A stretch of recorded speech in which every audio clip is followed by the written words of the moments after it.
واحدة تعاني من الشيب المبكر تركز معاي. أنا لما كان عمري 20-21 كذا كان شكل شعري أبدا مو طبيعي كمية الشيب.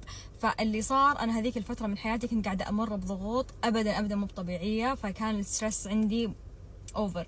فاول شيء سويته شلت نفسي حرفيا من المكان اللي انا كنت فيه، وبدأت اشوف ثيرابيست، جورنالينج، يوغا، كل هالاشياء عشان تساعد تخفف الستريس اللي عندي لما تخطيت. الشيء الثاني واللي صار صدفة وقتها بديت اخذ سبلمنتس B12، ونقص B12 بالجسم ممكن يسبب شيب مبكر.